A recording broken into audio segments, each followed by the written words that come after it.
the helipad to land on in downtown Los Angeles as your mode of transportation. You know, I'm struck by, as I'm looking through some of the articles that are being written, all the things to talk about, you know, not just, you know, his 20-year career with the Lakers, his 5-time NBA championships, you know, being considered one of the greatest NBA players of all time, talking about him winning an Oscar, being an Oscar winner, talking about his entrepreneurial spirit and how he was such a savvy businessman, talking about how he got married at such a young age, and so many people saying, oh, you know, like it's too young, don't do it. Having 4 children, 4 little girls. There's so many pieces to who he was as a human being, and I think that is part of why Los Angeles has been so captivated by him, because there was so much there. There was so much. You mentioned Los Angeles. I'm texting with friends right now, and they're devastated. These are LA Lakers fans, and when you think about one team in this city, there's one team I think that stands out more than the rest, and that's going to be the Lakers. So one can only imagine the pain going through Lakers Nation at this hour. And Darren was talking about it. It was the report we had this morning during our news broadcast. Kobe Bryant's record for, I believe it was 3rd most points scored in the NBA, was just surpassed last night by LeBron James. And I do believe the two shared some sort of a moment. So we're going to continue to stand by and await reaction. We do know social media, so many stars are reacting to just this awful news. And we're sort of at a loss of words. Do you remember the first run that they had, the first three-peat, and just how vibrant the city was? I remember coming out here, I believe at one point they played Reggie Miller during one of those three-peats, and that was when the city was alive. And then Kobe brought it back. Remember, they lost Shaq, and they had to rebuild the team from scratch, and he was able to bring 2 more championships back to the city. Such the heart and soul. A devastating loss. You were talking about yesterday with LeBron James. You know, the Lakers for LeBron James, he passed him for 3rd place on the NBA's all-time scoring list. And we were told, I'm reading an article here saying that as late as 10:39 on Saturday night, Kobe Bryant was still active on social media, so that's something that he, you know, he's always trying to stay connected, and so he was very active on social media and making sure that people knew what was going on with him. So, you know, I'm looking at this, one of the sneakers that LeBron James had said Mamba for life. He wrote in there, was inscribed Mamba for life. So even some of the best players in the NBA had one person that they looked up to, one person that they kept with them, whether it be his name in their sneakers or, you know, whatever it was, they had something of Kobe Bryant when they'd get on that court. When you talk about the accomplishments that he made, he was such an impressive man, fluent in English, he was fluent in Italian, he lived in Italy. I believe that's where he played a lot of his basketball. That's why he got so good. And it's that Mamba mentality. He was such a hard worker, and he was a hard worker on the basketball court. He was a hard worker off the basketball court as he furthered his life into retirement, whether it was investing, whether it was writing movie scripts, as we mentioned. He is an Oscar winner. A long list of accolades that we can certainly talk about. We want to go to Christine Michelli. We're going to stay trying to be connected with her because she has something to add to this. She is our 10 p.m. executive producer. We're going to talk to her in a second, but Mark, I want to read something to you. We're just talking about LeBron James and the connection that all these other players, these amazing players, have to Kobe Bryant. And this is something that he had said. This is a quote from him. It's another guy that I looked up to when I was in grade school and high school. Seeing him straight out of high school, he is someone that I used as inspiration. It was like, wow, seeing a kid 17 years old come into the NBA and trying to make an impact on a franchise. I used it as motivation. He helped me before he even knew me because of what he was able to do. So just to be able to, at this point in my career, to share the same jersey that he wore, be with his historical franchise, and just represent the purple and gold, it's very humbling and, quote, it's dope. So I think that, you know, we're going to hear a lot of quotes from a lot of people, and it's the people who knew him in the best way that really know exactly what this loss is all about. Let's go live now to Christine Michelli. She's on the phone with us. Christine, are you in that area? Did you see anything? Did you hear anything? Yeah, I'm right here standing across the street. I can see the white smoke coming from the crash scene, and it looks like there might be flames still. I can't tell. It's up on the hill.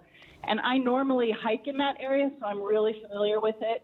And this morning, just before 10 o'clock, we heard this really loud chopper come over.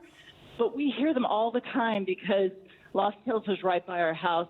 and we thought, wow, that sounded low, but we didn't think anything of it. Now that you have the news that it's Kobe Bryant, one of 5 people in that helicopter crash, Christine, you know this city like the back of your hand, and what Kobe means to this city, what he meant to this city. What is your reaction as someone who calls this place home to this news? I'm stunned. I'm used to hearing about car crashes on Las Virgenes and the Malibu area, but this is just unbelievable. I don't think I've really processed it at this point. I mean, as a news producer, Christine, you have done countless stories on the Lakers and countless stories on Kobe Bryant. So it really does feel like we knew him. Oh, totally. And for it to happen so close to my house, I mean, I'm literally a block from where this happened. And I just can't believe it. I mean, no matter who it is that dies in these things, it's terrible. But to know that an LA icon was on the chopper is just shocking. Can you tell us, since you're there, Christine, can you tell us what are people doing? Can you set the scene for us? What's it like right where you are? There is a huge traffic jam here. People are arriving on foot. The sheriff's department is keeping everybody out, but people are finding ways around here. I'm in the church parking lot, which is right across the street it's the Church of the Canyon, and it's right across the street from the crash scene. You can see the smoke. You can see the rescue guys on foot going in. You can see the whole thing, but everybody is just stunned, and they can't believe it, and they keep asking, is it true, over and over again, and nobody wants to believe it. All right. Christine Michelli is our 10 p.m. producer here. Christine, thanks for giving us those words and telling us what has been happening from the scene. We ask you to stand by right now because we're also joined live on the phone by our own Eric Spillman. And Eric, I saw you posted to Twitter, there's simply no words to describe a tragedy like this. Eric, are you with us? Okay, we lost our connection to Eric as well. As you can imagine, just trying to follow this breaking news can be a little bit difficult. So we will have some technical difficulties, but we are desperately trying to get information and get some perspective for all of you at home, and we will continue to do that. You know, Mark, I have covered Lakers before. I was there when they had that amazing parade, and watching them on the double-decker buses. And even when you have been here, I've been here 21 years, even if you have been here for his career, you forget all of the things he did. Like there's just, I'm reading through some of these articles, and it's just award after award and, record after record. It's amazing to me, that he was the youngest player ever drafted into the NBA in history in 1996. There's just so many things. We'll continue to recount all of the things that were part of his, historic life and career. And part of it, one of the things that Eric Spillman has always talked about is covering the Lakers, being downtown, covering sports in Los Angeles. Eric, I think you're here with us, and I know that you must be stunned. Yeah, it's just stunning. He's such a legend. I mean, it's hard to even use the past tense about him. His death is just so shocking to people. And I remember the 5 parades when he celebrated the Lakers championship titles, the victory parades. He was by far the most popular player on the team. And just what a career. I mean, there's really probably never been a player like Kobe Bryant. There may never be a player like him who just so dominated in his position for so long. I mean, 20 years in the NBA, scoring titles. That last game that he played back in 2016, before he retired, in which he scored 60 points. I mean, there's just so many different achievements that he had. And he was Kobe. He was the guy you referred to by his first name. Right. Nobody ever referred to him as Bryant. They referred to him as Kobe because that's just how popular he was. And it's just so sad to have this loss at this stage in his life, too. 41 years old. He had a lot of years ahead of him. He was working on different projects, involved in movie and television production. I believe he won, an Academy Award, I think, or some kind of award for creating a movie. and he had his whole life ahead of him, young daughters. It's just a real tragedy. Eric, can you talk about, as reporters, when we interview people, we know some people are easier to interview than others.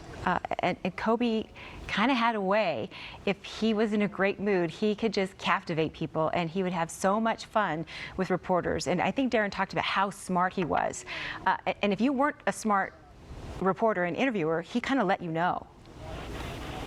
Yeah, I think like many NBA players, I mean, Kobe was so great for so long and from such a young age, that gave him the kind of confidence and maybe at some points a lack of patience with people who asked questions that he thought were stupid or silly.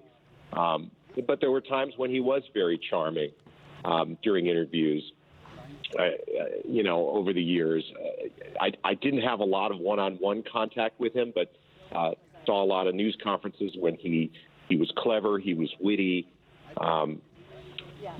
He was having a good time, but then somebody would ask a question that he didn't like, and he would respond, in a snippy way sometimes. But I think that's true of a lot of athletes.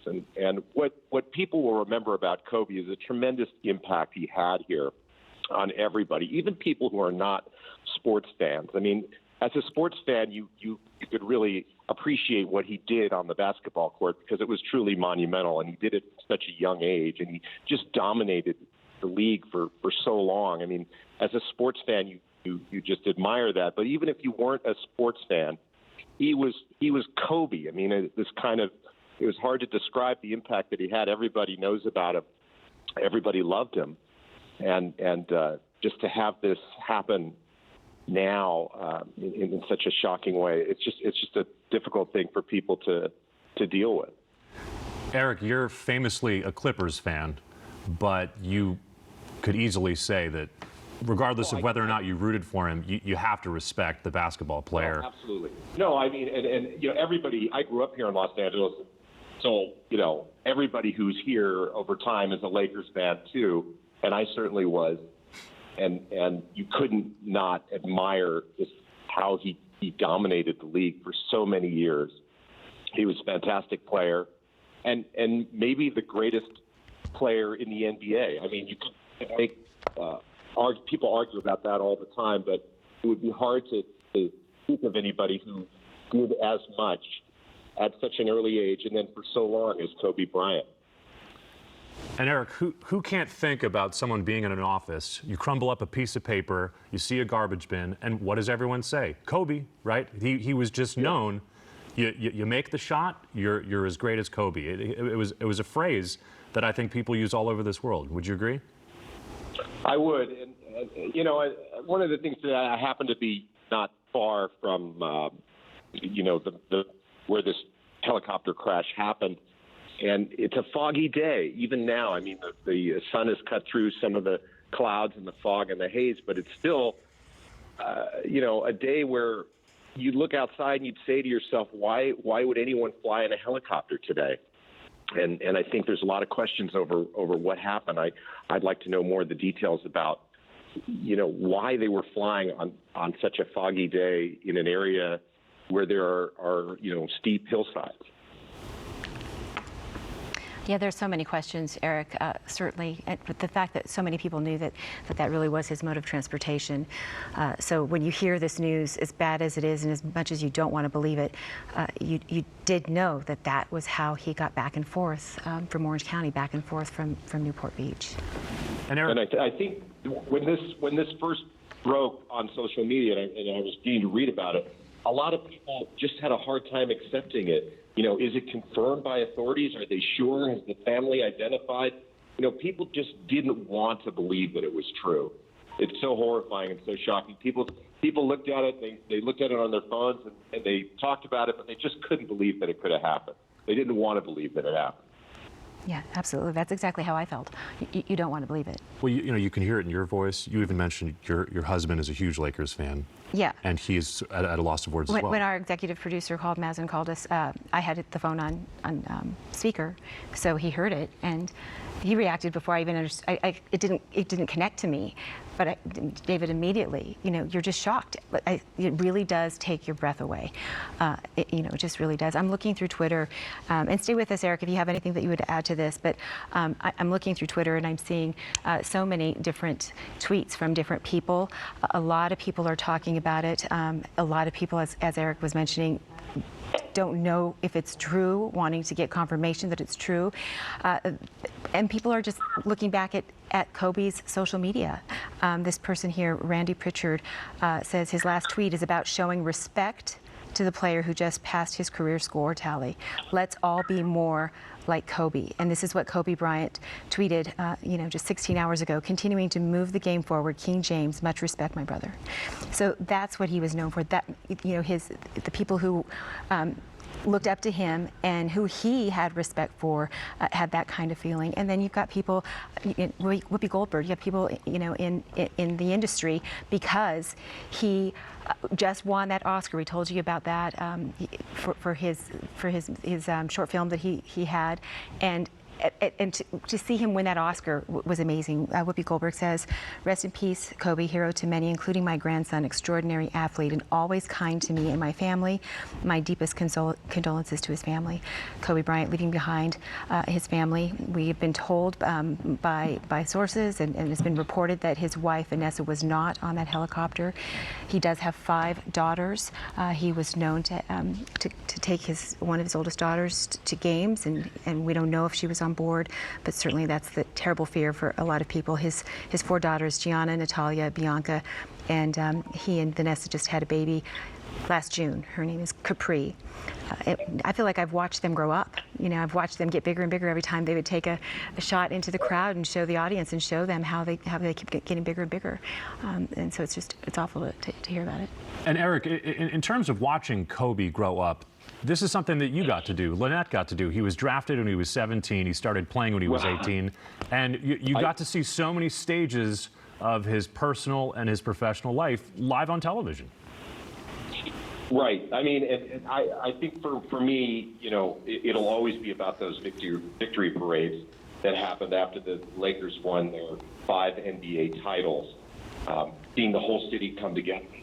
The Lakers, during those periods of time, they brought the city together. I mean, everybody rallied around the Lakers, and everybody felt proud about it. And Kobe was the crucial part of those titles every single time, and it was a reason to celebrate, for the city to celebrate, and even though the Lakers haven't had the same kind of success recently, you can always be proud when you go to the Staples Center and you look up and you see the championship banners that are there, that are hanging there during the Laker game. You see them there, and people feel so proud of that record. And that record was something that Kobe achieved along with the other players, but it was always, mostly about Kobe because he was such an important part of the Lakers team.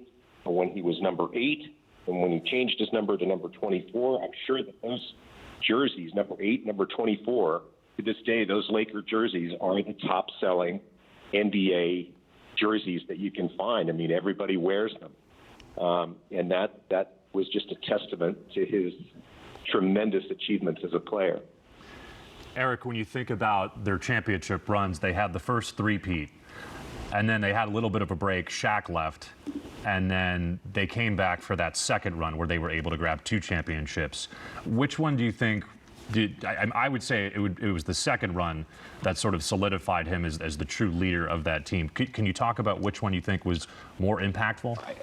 Well, I mean, I think for Kobe, I mean, from the very beginning, from when he entered the league, he was phenomenal at the age of 17. And he was always a dominant player. And it's hard to look at any one of those particular championships and say, was this better than the next?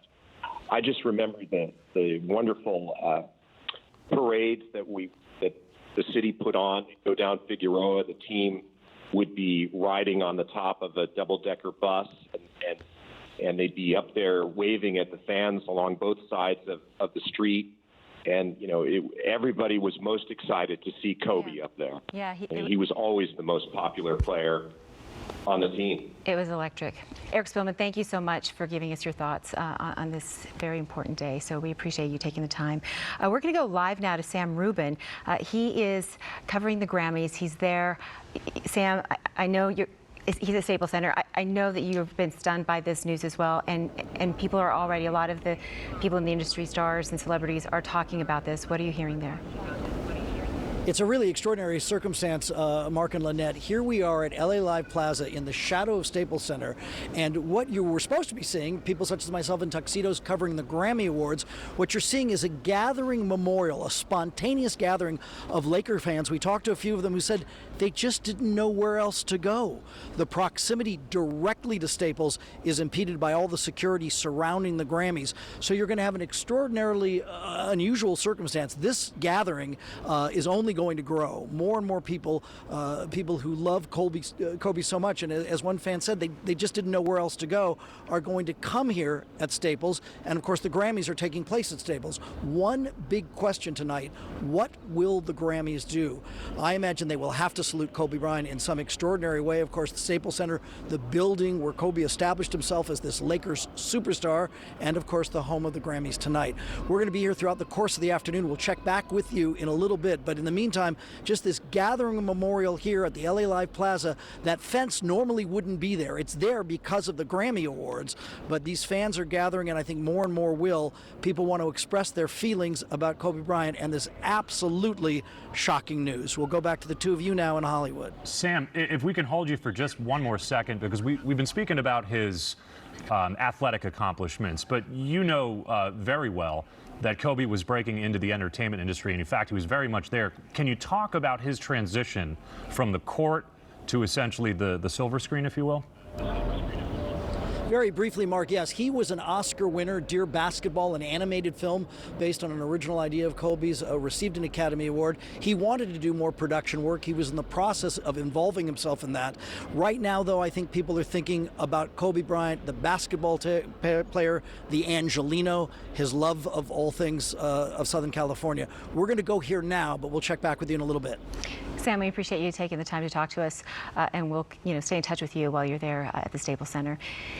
Everything changes. Today, we're, as he said, you're expected to be covering the Grammys, and it's all anybody's going to be thinking about and feeling, even at the awards tonight. I think it's going to be really hard to celebrate the industry.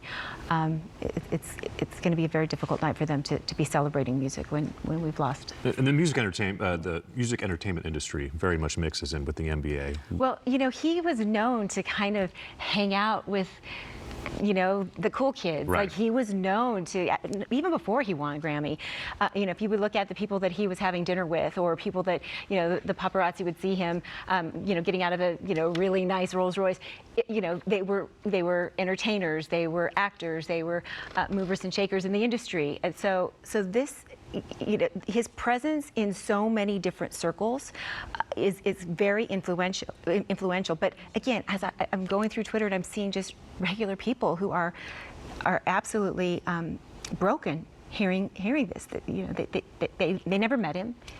They maybe never stepped foot in Staples Center, but they're broken hearing this news.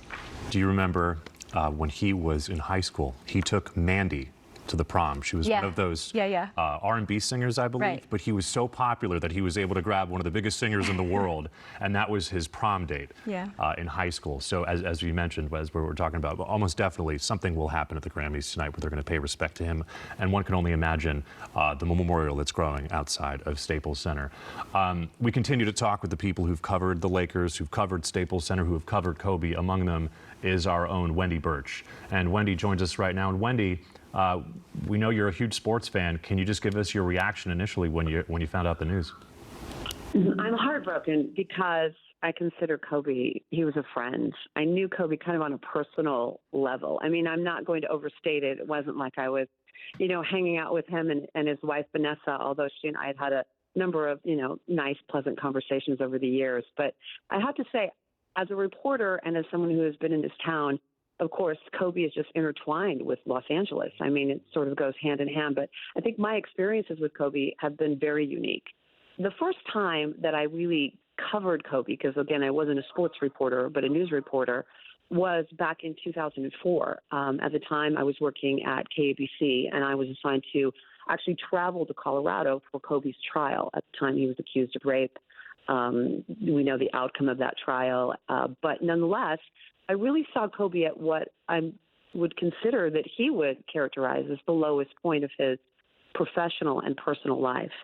And after that, as the years went on and I continued to report here in Los Angeles and eventually made my way to KTLA, I did have a very unique experience, and that was that I was hired by the Lakers to do some independent work with them and to work with their team and do a day of media training, basically give them kind of an insider's look at how to speak to the cameras and how to get along with reporters. And it was a couple of years after the trial, and I remember this because the team was all called in after a practice to sit down for this media training moment. And in walks Kobe. Now, Kobe didn't have to attend. Kobe was at the time one of the greatest players already in the league and was well established, but he was there. He didn't sit in the back row. He sat front and center. And he did it not because he was just trying to set an example for the other players, but because he believed in the value of being a great communicator. And I think, and I know as I witnessed Kobe throughout the years, when he spoke to reporters, when he spoke to groups of people, he was one of the most thoughtful men that I had ever seen kind of in the game. His answers were wonderful. They were insightful. And it was nothing that it came across as flippant or, insensitive. He always was very measured in what he had to say. And I have to say, this is a guy, too, that had just such great style. I remember one time I was in the tunnels below Staples Center after a game, and Kobe came out in a suit. And, he's such a handsome man and such a presence. And I turned to him, I'm like, Kobe, you were wearing that suit really well. I'm like, you were like the Joe DiMaggio of basketball. Look at you. You're so elegant. And it's funny when you say the word elegant with a man who is a professional athlete, but I have to believe that Kobe was one of the most elegant players and men that you would ever meet. There was just a light about him. And I think one of my last conversations with Kobe was one of the last games of his career at the Staples Center. He wasn't playing, but he was, I think he was on the DL at that time. But he took the time. He knew that I had had a son, Brady. He took the time to let us go again under the tunnels and see him, and he got to meet my son. And that was pretty special. It was really special. Wendy, we can hear it in your voice. I hear it in Lynette's voice. This is so much more than just a basketball player. You think about your son, right? And I don't even know if your son was born when Kobe was playing, but I can imagine he probably is still a fan of the basketball player, right? Yeah, no, I made a point that Brady was going to go to a basketball game to see Kobe play. He went to one when he was 3 months old. I dragged him to one when he was 1, and I think he got to meet Kobe when he was about 2. And, I will be sure to tell him the significance of that. But you know what? I don't think I'm going to have to. I think that this is one of those people, one of these players that generations will still know and love, even if they never saw him play. It's such a sad and shocking day. And by the way, too, just on a side note, I had breakfast this morning with someone who works with CBS, an executive there, and she says that the Grammys will definitely be scrambling, and those producers are working right now to try to figure out how to appropriately incorporate this. It's not the first time, too, that the Grammys have had something happen the day of or within the hours before the performance. You remember years ago, Whitney Houston died just really hours before the Grammys. So not that history is repeating itself in that way, but to a degree, you have another really significant death in the entertainment industry happening moments before this major award show. So there will be definitely things happening with our friends at CBS trying to figure out how to appropriately handle the award show tonight. Wendy Birch, thank you for calling in today. We appreciate your perspective. As we continue to follow this terrible news, we are getting information that continues to trickle in, and it's some of the worst information that we don't want to talk about because, it's been everybody's fear that one of his daughters may have been on that helicopter, and there have been reports from several outlets, including TMZ, that his oldest daughter, Gianna, was in that helicopter with him. That has not been confirmed by authorities. We know that there will be a a news conference that will be held at 2 o'clock today, but there have been a number of reports saying Gianna was on that helicopter with her dad. And as we talked about earlier, he would take her with him in the helicopter to go to basketball games because she loved basketball. She's a basketball star already, and they were known to do that. There's video that you would see of them together where he'd be talking about the game and she'd be listening. I mean, can you imagine sitting next to Kobe Bryant, who just happens to be your dad, at the most amazing game ever? And so she was by his side often on the court at those games, and there are reports that she was also on that helicopter, that they may have been going to a game. I think we're being told that Gianna is actually his second oldest daughter. So he's got 4, Gianna, Natalia, Bianca, and their newborn Capri. We are being told that it was Gianna that was on that helicopter with her dad. The other identities of the other three people have not been revealed yet, but we'll continue to get that information as more news continues to come into our newsroom, and just feel really awful about having to bring such terrible information out to you.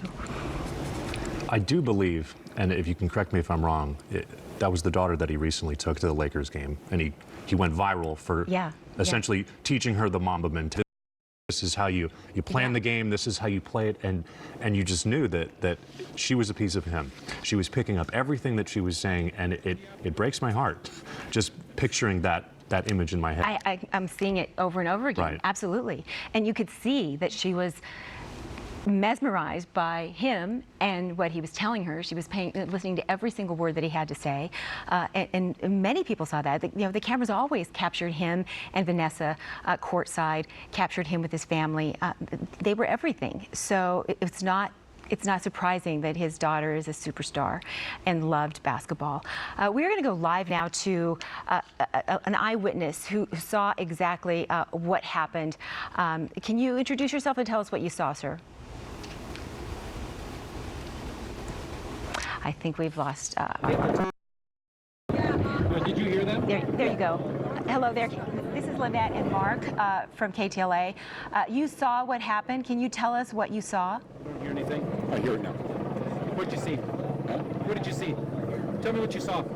I heard everything. Tell me what you heard with the crash. What did you hear this morning? This morning at 9:45, I just came out and finished my setup for the church services. And a helicopter came from behind me, probably across the freeway at Lost Hills. It was in a slow hover.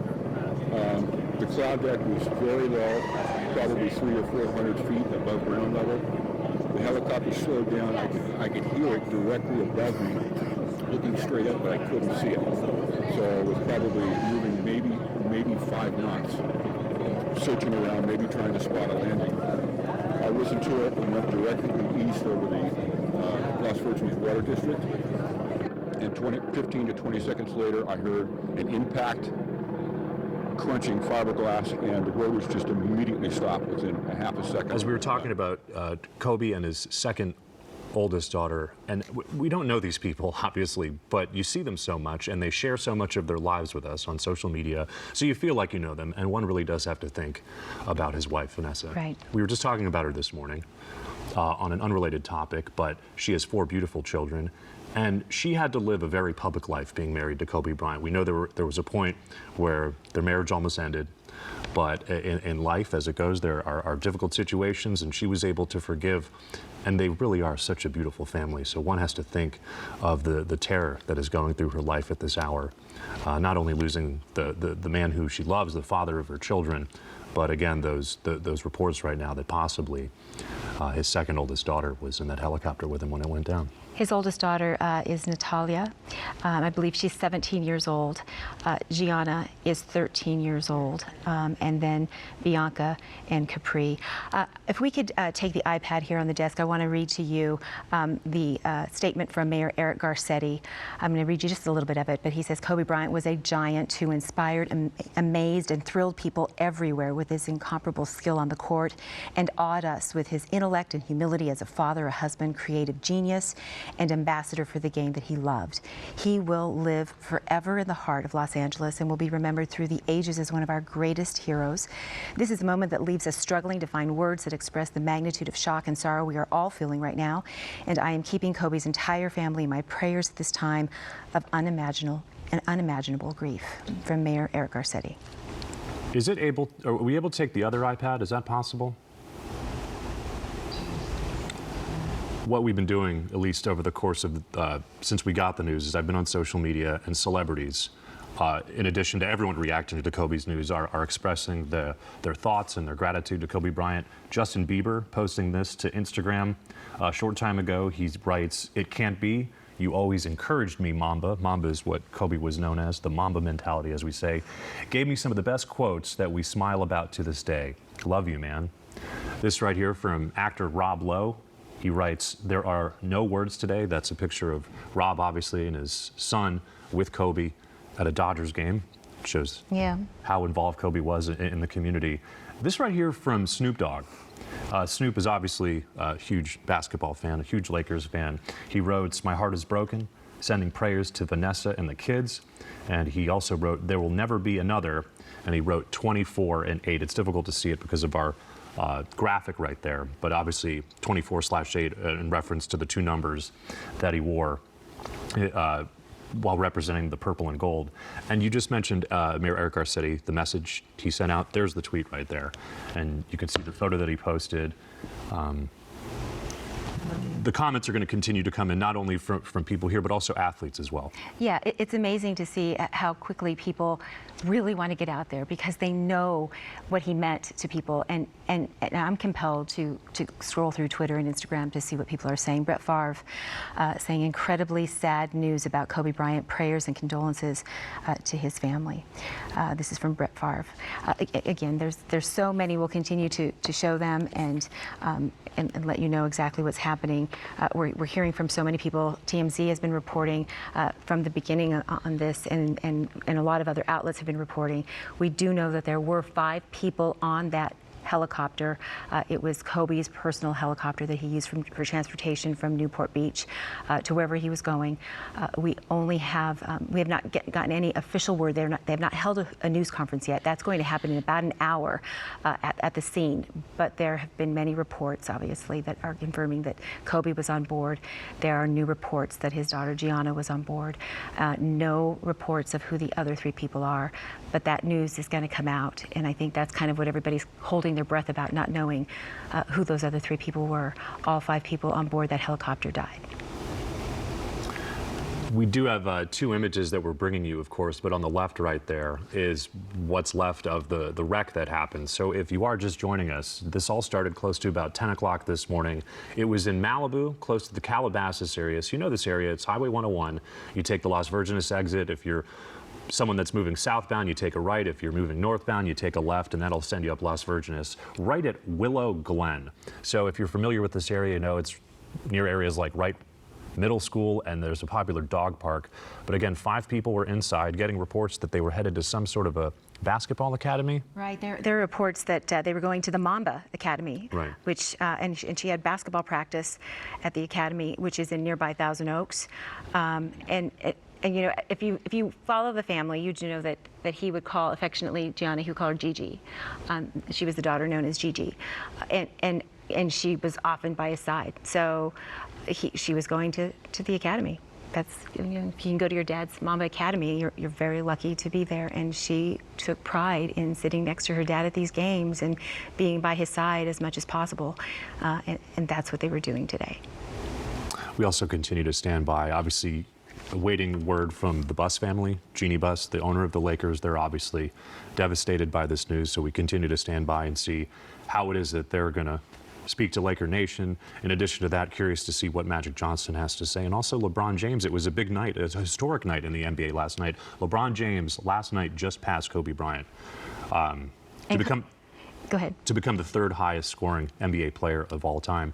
And you talk about the man that Kobe's become. He was so competitive, but he was so honored, you could tell, that LeBron James was able to reach that feat. And LeBron's going to continue to grow. And we also stand by. We want to know where LeBron was when he got the news. This is now his town, and he took it over from Kobe. And it's a huge part of who the Lakers are, what Laker Nation is all about. And as we saw with Sam Rubin earlier, there is a big crowd that is starting to gather outside of Staples Center at LA Live. It's a big night, of course, in the entertainment industry because of the Grammys. But again, so many folks are now focusing outside of Staples Center as they work to pay their respects to what Eric Spillman said, one of the greatest basketball players to ever live. And one of the other legendary basketball players, Bill Russell, who you would know was a former professional player as well with the Celtics and the NBA, a 5-time NBA Most Valuable Player. And he took to Twitter today to say this: Janine and I are absolutely shocked to hear of the loss of one of my favorite people and one of the best basketball minds in the history of the game. Our hearts and prayers to Vanessa and his girls. Kobe Bryant, you were my biggest fan, but I was yours. So that's from Bill Russell. And if you know anything about basketball, you know about Bill Russell. And so when you look at that picture, what a beautiful picture of two legends. And they admired each other, and that says a lot, right? It says a lot. As we continue to scroll through some of these comments, we're trying to get the perspective from people who knew a part of him that we didn't. We knew so much, but we all know that that's just the stuff on the surface. So we're going to hear and see a lot more about Kobe Bryant as more and more people want to share their grief and their experiences with him. Is there a game that you can think about that sort of sparks a memory, makes you smile? Is there a moment that you can think about when you think about who Kobe Bryant was and what he did for the city? I think it's very similar to what Eric talked about, because I guess I hadn't been here that long. I don't know how long I'd been. I don't even remember the years of the parades when they took one of the championships, and I was out on the street, reporting, and couldn't wait for that double-decker bus to come by, and you couldn't even hear the crowd before you would feel the crowd before you could hear it, because they were screaming so loud. The cement was just vibrating with the excitement, and as Eric said, when you got a glimpse of Kobe Bryant, that was everything, and that's what they were waiting for, just a glimpse of him, and he was so happy. He was out of his mind, happy and excited, and wanting to share it with the fans, and that's one of the things when you talk about an amazing basketball player like he was. Nothing made him happier than the fans that knew him and loved him and respected him. And it's not easy. What he was doing was not easy, because the fans, when he didn't get it right, they made sure to tell him. And so there's a love-hate relationship there so often. But for him, the fans were everything, and you could just see him light up when he would be able to get a glimpse of them. And that crowd just went wild. So I'll always think of that and knowing just to be part of history. That was history. We were a part of that. I think it was, I can't remember if it was 2005, 6, or 7, but Shaq was off the team. They were playing the Phoenix Suns, and Steve Nash was on that team, and they were an incredible basketball team, and it was really difficult for the Lakers to beat them because they just weren't stacked. But I remember, I think it was Game 5, and there was like 7 seconds left on the clock. He had the ball, and you just knew. You knew the ball was going in. And he made a last-second buzzer-beating shot. They ended up losing the series, but that shot, I'll never forget it, because the conviction, the way he shot the ball, his confidence, the way he sort of took that second run, that second team, and put it on his back, that's what's going to certainly resonate with me as I remember some of the great moments that he had. And it's incredible. He lived up to some pretty incredible expectations. Of course, he had to follow in the footsteps of Michael Jordan. And when you think about basketball, does it get bigger than Michael Jordan? And he didn't reach the same number of titles. Certainly he could have, based on who they could and couldn't bring to the team at the time. But even Michael Jordan said Kobe Bryant, among the top 3 to ever play the game. Yeah, I think that's what's really interesting when you think about the other legends and how they revered him as well. And to have that mutual respect was so, so important. As I'm reading through all the things that he has done, when you just look at the long list, knowing that he was an 18-time All-Star, a 15-time member of the All-NBA team, a 12-time member of the All-Defensive team.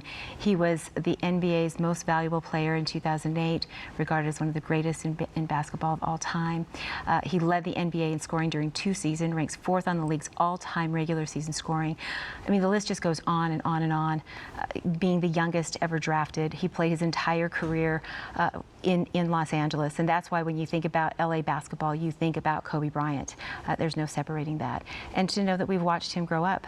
We were there when he married Vanessa. That was in 2001. And I remember, them talking about their first baby when they got pregnant, and all of the things that we've seen seen as he's had, 4 children, 4 little girls. His youngest was just born in June. And I remember also thinking that, wow, his girls are so much older and now he's having a baby. But when he announced it, he was so excited about it, to have a new baby. That was his everything. The family was his everything. I think that's what's so tragic, because the first 3 girls, he was still very much a basketball player when they were growing up, but he had the time now to raise this baby girl, and you really have to think about his wife, 3 daughters, all the family that's impacted. If we can take iPad B real quick, the President of the United States has just tweeted to show you what a big moment this is. The President writes the following: reports are that basketball great Kobe Bryant and 3 others have been killed in a helicopter crash in California. This is terrible news. Again, these are reports coming from the nation's capital. We have heard reports that 5 people were killed. So we just wanted to update you with that information. But the president is aware, and it shows you how big of a person Kobe was. The fact that the commander-in-chief, the most powerful person in the world, is essentially honoring this basketball great by sending out this message. I'm sure we're going to be hearing more, not only from President Trump, but some of the leaders that work in the nation's capital as well.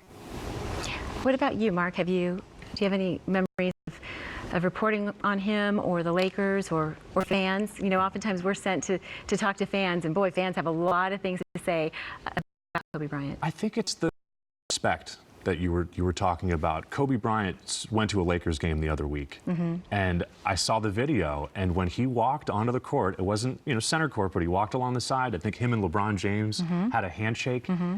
Everyone in the room was looking at it. All the cameras were pointed in that direction, because he didn't demand it. He earned it. He was the most famous man in Los Angeles, you could say, at least from an athletic standpoint.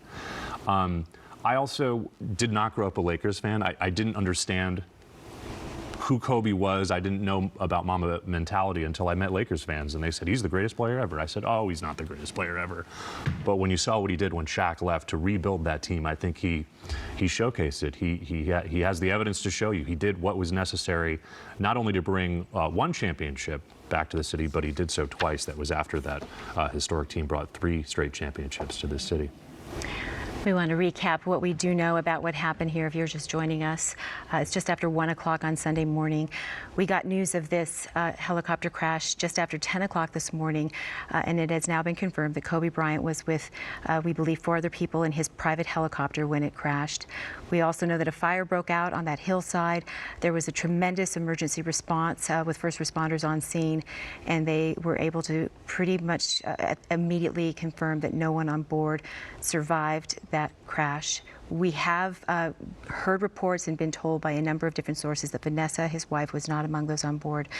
And we've also have made reports that his daughter, Gianna, was on that helicopter with him and died in that helicopter crash. Those are the only 2 people that have been identified at this point, not by authorities, but by sources. Authorities are going to be giving a news conference in about the next 55 minutes. We, of course, will be there to get the very latest. We're trying to desperately get some official confirmation about all the things that we're talking to you about. To also tell you kind of where this is, we've heard from people who are on the scene just how busy the area is where this happened. And if you know the area I believe it's Malibu, we are here in Calabasas. It might just be right there, on the border, but it's near the Church of the Canyon. It's across the street from Church of the Canyon on Virginis Road there. And that's where you're going to see a lot of people. There's a lot of traffic in that area. A lot of people compelled to go there. A lot of people are compelled to go to Staples Center, as you heard from Sam Rubin, that it was an impromptu memorial. And that's what you see in these terrible tragedies. This is that Gigi? This must be video of Gianna in her basketball playing. She's a basketball star in her own right. And this is Kobe. He posted this. She's working and getting better every day. Ball is life. Team Mamba. He was very passionate. He coached the team, and he went viral. I think last year at one point they lost a game, and he called them out on social media, saying, some people just didn't have their head in the game, and people criticized him for it, and he took it in stride, I guess. But I think the point is that he was very much committed to winning. And one person who knows about Kobe's streak in winning is our own Glenn Walker. In addition to anchoring newscasts here at KTLA, Glenn, you're obviously someone who's very involved in sports. Can you tell us when it is that you got the news and your reaction? It was interesting. There was it was a KTLA tweet that said there was a helicopter crash in Calabasas. My wife Jody showed it to me, and then I went to the gym and the news broke, and it was interesting to watch people walk by the TV monitor and stop and just kind of glance and then just stop, totally stunned and astonished about what they were seeing.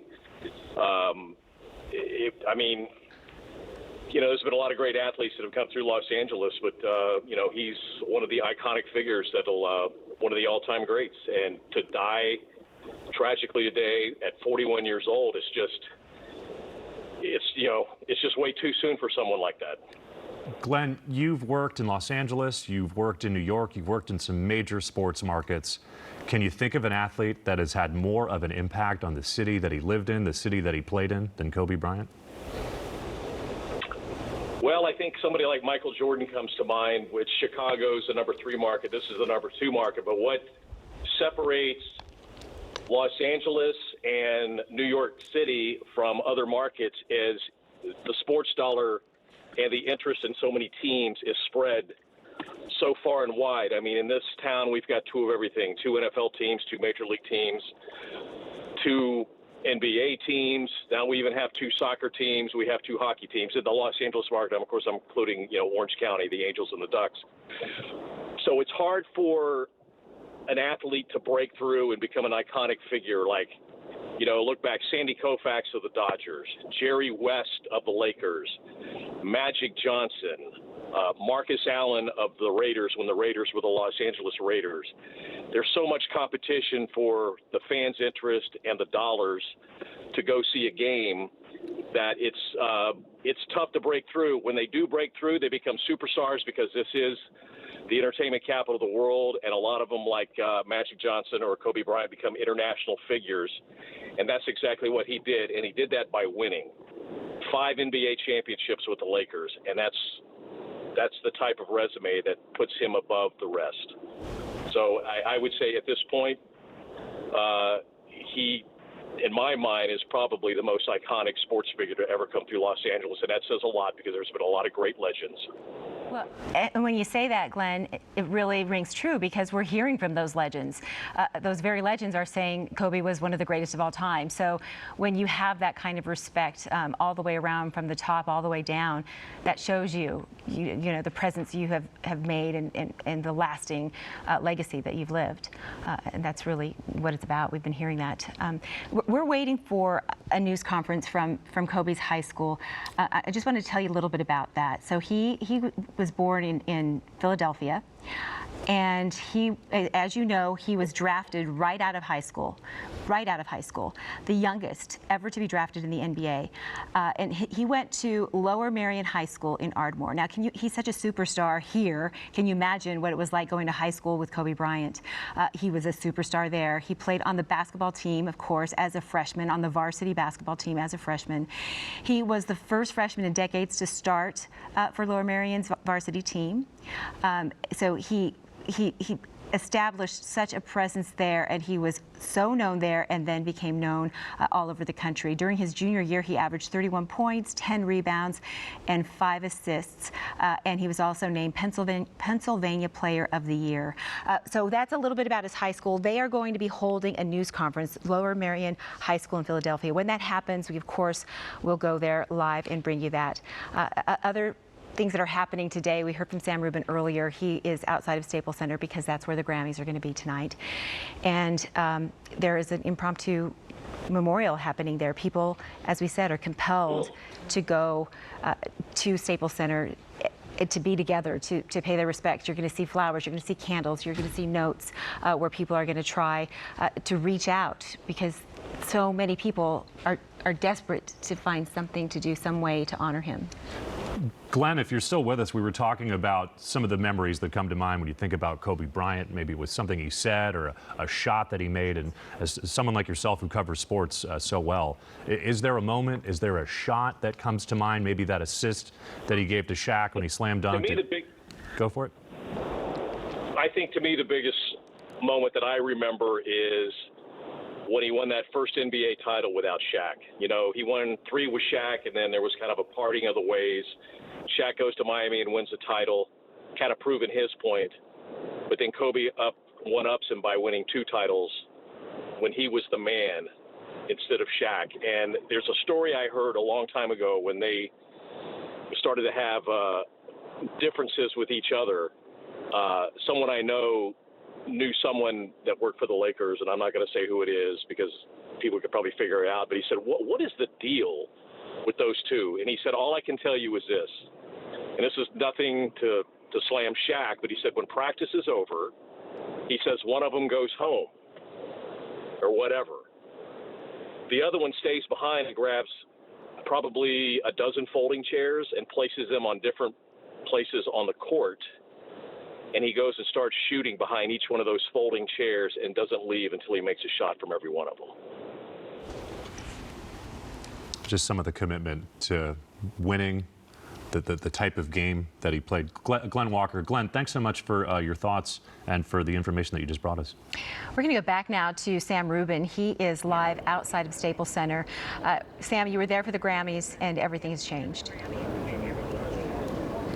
Everything indeed has changed here at LA Live Plaza, and I tell you what, it's just sort of communal grief. This picture you can see of Kobe Bryant was popped up on the screen just about a minute ago, and you just saw people sort of applauding this plaza continuing to fill up, people reacting as one can there, the gathering of flowers and fans, and I think people just didn't know where to go and wanted someplace to be with others who feel as they feel. Again, in the contrast is the Microsoft Theater there. Preliminary Grammys are taking place now. The Grammy ceremony, of course, set for 5 o'clock this afternoon. The Grammy red carpet, which is a secure area, will open up at about 2 o'clock. So you'll have all these people pouring into Staples. And I think one question tonight, what do Grammy producers do? A live show with global attention all around the world in the exact same building, so firmly established by Kobe Bryant and the Lakers. It's the home of the Lakers, obviously, and now the home of music's biggest night. Is it one particular moment? Is there some sort of musical salute? How will Kobe, be acknowledged by the Grammy community tonight? I think is something obviously acknowledged by his fans here in an extraordinary way. And one thing that would normally happen is a lot more security surrounding the Grammys. So this is sort of almost an overflow area, which I think they would normally close off. I think they will now not close it off because I think fans want to have a place to gather. And we're seeing so many in their jerseys saluting Kobe and other Lakers as well. And again, people here not dissimilar to other memorials. Sir, come here. You showed us that poster. Let me come over here for just a minute. You brought that poster with you. Sure. And what prompted you to do that? I've had this poster on my wall everywhere that I've lived since I was a kid. I'm 30 years old now. Had this poster in my room everywhere I moved to. He was my hero. People asking this question because there are people from all over the world here covering the Grammys. What does Kobe Bryant mean to Los Angeles, mean to Southern California? He wasn't just a Laker. He represented us. He wasn't just a Laker. He was LA. He was a hero, a role model to a lot of us that didn't have role models. The following is what I can say on behalf of the school district. The Lower Merion School District community is deeply saddened to learn of the sudden passing of one of our most illustrious alumni, Kobe Bryant. Mr. Bryant's connection to Lower Merion High School, where he played basketball prior to joining the NBA, has raised the profile of our high school and our district throughout the world. Our school community will always be grateful for his ongoing generosity to his alma mater, including his dedication of our Kobe Bryant Gymnasium and his support of our girls and boys basketball teams. Greg Downer coached Mr. Bryant from 1992 to 1996. In that time, Mr. Bryant led his team to the 1996 state championship. Mr. Downer said that he is completely shocked and devastated today upon hearing the news, adding that Aces Nation... We are hearing from officials at Lower Merion High School in Philadelphia. That is where Kobe Bryant went to high school. We were also hearing from Sam Rubin, who's talking to people at Staples Center before the Grammys. So we're going to go back to him. Sam, we were captivated by that fan. You could just see the pain in his heart at what he's found out tonight. what he's done. Yes, Lynette, no question about it, and he is not alone. There are many, many fans here, and again, you're just sort of seeing the plaza continue to fill up as I think people want to be with other people. In fact, the signs, Chris will point upwards a little bit, has just extended now to the other screens here in the plaza. So this is obviously the place to be. And again, normally this would be easily accessible because of the Grammy Awards and the security surrounding the Grammy Awards. It isn't that way. There's really only one entrance that I can see off of Olympic and Figueroa, and normally that entrance would be cut off, but they haven't cut it off yet because I think people want to be here and want to express their feelings. And then again, it's just so ironic to have the Staples Center, right there, and again, it will be the Grammys. We're going to sign off for a little bit from down here, but again, KTLA's coverage of this extraordinary and deeply unwelcome story will continue. We'll go back to the two of you in Hollywood. Sam, thank you for that. We are going to go to Erin Myers. She is on the scene, on the ground now at the scene, to give us a perspective there. Erin, we've been seeing the crowd also gathering there at the crash site. What have you experienced trying to get there? Was it difficult to get to? Is there still a large crowd there?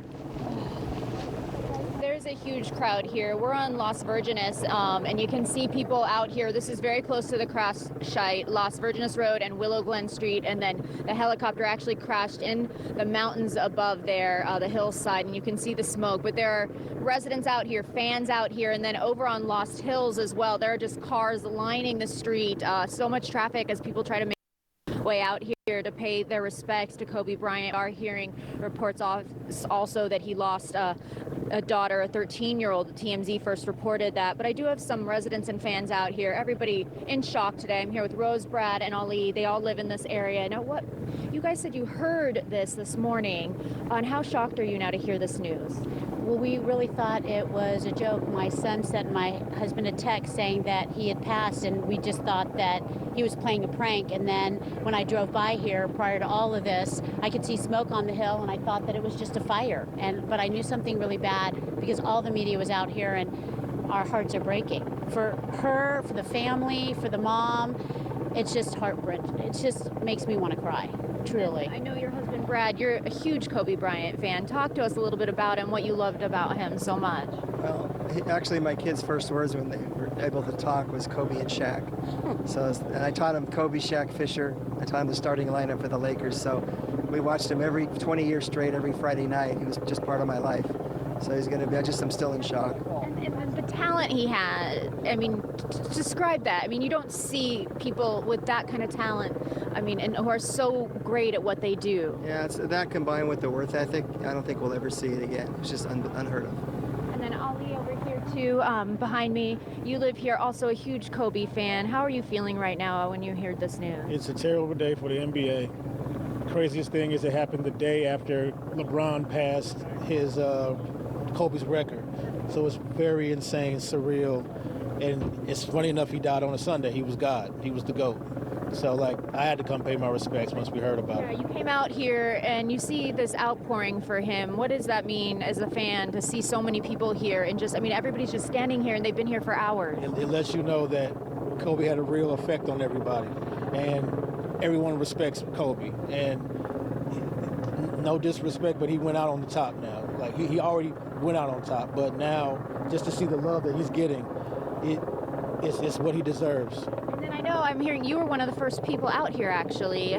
Talk about how this has grown and the love that you're seeing here. We came out here maybe about 30 people, and now just within that quick second. And the funny thing is, at first I was like, are they going to let us go through? And then my girlfriend was like, they're not saying anything, so let's just go. So we had to go. There was no reason not to go. If you can go and show your respect to one of the GOATs, then you better do it. And then how long are you planning to stay out here? What are you guys going to do? I don't know how long I'm going to stay out here, but as long as my heart tells me to stay, I'm going to stay. You know what I mean? Well, thank you for talking to us so much. And then also, Brad, you were saying that you kind of have a connection. You know families that have played basketball with their kids too, and Kobe's daughter. Yeah, he's just a wonderful father. A friend of mine's daughter plays in the same league over at the Mamba Center with Kobe's daughter, and she showed me videos, and she actually last time they played, she actually beat Kobe. So she told everybody at work she's real excited about that. But he was always there. And then a little bit about the Mamba Center, knowing that that's there for the community. You live so close. I mean, what has that brought to this area? Well, it gives us a chance to have somewhere to go play. I mean, I played high school basketball, so there's not many places around here like it. It's an incredible place. You can just take the family and hang out and meet other people, and yeah, it's great. And then having this love, obviously, first words Kobe, for your kids. I mean, were you guys at games a lot? I mean, what was that experience like for you as a family? We couldn't really afford to go to the games growing up, so we would watch it every Friday night at my mom's house in Northridge. Literally every Friday night, we never missed a game. And then when Kobe started playing, what did that bring to the Lakers? Championships. What else is there? A lot of excitement, because everybody thought he was just this superhuman person, which he was, really, at the end of the day. He was just an amazing human being, and this is why hundreds of people are here paying their respects to this amazing human being. And did this surprise you? You live right near here. Did it surprise you to come out and see all of this and see everybody here at all? Not really. at all. I think you're going to see 10 times the amount of people here pretty soon. And then what are your plans today? Are you going to stay out here for a while and just kind of pay your respects, or? He gave me 20 years. I've got nowhere to go. I'm going to be here. Thank you both for talking to us so much. We really appreciate it. And once again here in Calabasas, you can see the crowd. It's continuing to grow. Streets are lined. They have blocked off Las Virgenes Road, but there's a lot of traffic in this area as people pay their respects to NBA great, Laker great, Kobe Bryant, and that's the very latest details we have here in Calabasas, and we'll bring you more as we get it. That's the very latest here. I'm Erin Myers. I'll send it back to you. All right, Erin Myers there. Erin, obviously speaking to fans that are devastated. I was really moved by the fan that Sam Rubin was speaking to, and he described Kobe as his hero. Yeah. And you heard his voice break up, and you saw the tears. And as we continue to look at this video, it's just heartbreaking to know that, essentially a good portion of the Bryant family is broken apart at this hour. Again, it was Kobe who was on that plane that we confirmed, and it was the second oldest daughter. They called her Gigi? Called her Gigi. Gianna. That's her name, Gigi. And she played basketball. I'm not certain if she played volleyball, but this was a very athletic family. They called Southern California home. They famously lived in Orange County. And as we talk about this investigation, the fact that Kobe was in a helicopter speaks to a lot, because that was his main mode of transportation. He was famously known as the player who would take helicopters to Lakers games, and he did so, he said, to keep his body fresh. Glenn Walker was also talking about his commitment to winning and his commitment to excellence. Practice would end, Kobe would stay, and he would practice his shots. I remember a story when he was on the Olympic team, and there were so many good players on that team that represented the United States that the coach of the team, I believe he was the head coach of Duke University, and he would give the ball to players and he would say, "Here, take a three." And they said, "Why?" And he said, "Well, there's so many good players, you're going to have open opportunities." Kobe took a three and he missed it. And then he spent the rest of the afternoon hitting that shot. He practiced all day until he nailed everyone. He wanted to make sure that he was a perfectionist, and he was a perfectionist. Right. It spoke to what he did. It says so much. 5 NBA championships, and he did it twice. There was the first three-peat, and then he did it the second time, as Glenn was talking about. When he won the fourth championship, that really solidified, I think, his greatness and how he's going to be remembered in terms of basketball. We've been talking about the Grammys happening at Staples Center tonight. We're going to go live now to Doug Kolk. He is on the red carpet. As we've been saying, Doug, for the last hour or so, everything has changed now there. Oh, yeah. I'll give you my timeline of events. First off, I can say the shock quickly spread throughout Staples Center LA Live. I pulled in here around 11:15 this morning, and as I was entering the garage, I heard a security attendant say, "Hey, did you hear about Kobe Bryant?" And I thought nothing of it. And then as I was pulling down in the garage, I got a text message from my brother that said Kobe had died. And I immediately dismissed that as fake news. But then as soon as I got out of my car, more security guards were talking about it, and it was around that time that everything spread. I came up, I entered LA Live, and everybody was talking about it. Even the security guards who have a job to do, checking everybody in. But I mean, it was certainly the topic of conversation entering here, and it wasn't long after after that word had spread throughout the entire carpet here. This is a man who, yes, of course he meant a tremendous amount to sports, but his career really transcended beyond sports into entertainment. Let's not forget, Kobe Bryant in his early 2000s was a rapper. He had a rap group that never released an album, but he released an EP. He had a record label that he started. Lil Wayne has a song named Kobe Bryant. He took Brandy to his senior prom. Brandy, by the way, also Grammy nominated and should be on the carpet today. Not to mention, Kobe Bryant also has an Oscar. He won last year for Deer Basketball. It was a documentary short, but at the time he even stated that it was better than winning an NBA championship, and you know he has plenty of those. So it's certainly going to be a day of remembrance today at this carpet, and certainly overshadowing the awards itself. We'll send it back to you. Doug, if we can keep you there, we're talking about NBA and its relationship to the entertainment world. We do have an Instagram post from the artist known as The Game. We're going to bring it up on the iPad for our viewers real quick. And The Game, well, it's actually the other iPad, which is B. Let me know. We'll try to reconnect right here, but I will work to get it back. Essentially what The Game was saying, though, is that he's heartbroken. He is hurt. This is truly a sad day for Los Angeles, the game of basketball, and the entire world. My heart is with Vanessa, those beautiful baby girls, and the immediate family. Kobe, man, thank you for everything over the years, especially advice, short talks with my boys, and all that you've contributed. I love you, brother. Rest well. Again, Doug, that was from The Game, and I'm certain we're going to be hearing messages like this, not only on the red carpet, but possibly even on the stage tonight. You know, Mark, think about, this is LA.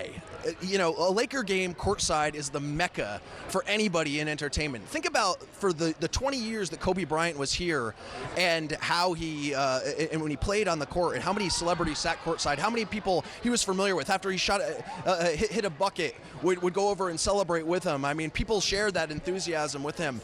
As a matter of fact, I think, what was it, maybe about 2 weeks ago, I saw Kobe Bryant at the Just Mercy premiere, a film with Jamie Foxx. Yeah, he was one of the few athletes who completely transcended beyond sports and into music, into entertainment, into film. Doug, thank you for that. As we're looking through all the social media, so many celebrities, as we've been talking about, are reaching out, and they want to express, you know, what they are feeling, what they know, their history with Kobe Bryant, and we're seeing that here as well. Yeah, again, this was the Instagram post that was put out by The Game. Again, a huge basketball fan, a Los Angeles native. That is what there's the post that he did, and he provided several photos. Saying, I'm heartbroken, hurt. This is truly a sad day for Los Angeles, the game of basketball in the entire world.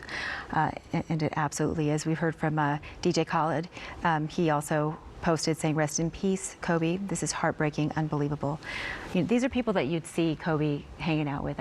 You'd see them coming out of, you know, a fancy restaurant somewhere where they spent time. These are his friends. He was part of the industry. You know, while we're on here, I just want to show you one thing that Sure. that I pulled up, because this is really interesting to me. This is, yeah, the Pro Bowl. I'm going to play this. Hopefully you'll be able to hear the audio of it. There was a moment of silence, and it turned into chants for Kobe. Let me play this for you. Their lives in today's accident, including NBA legend Kobe Bryant. Kobe was an extraordinary athlete who thrilled and entertained sports fans around the world for a generation.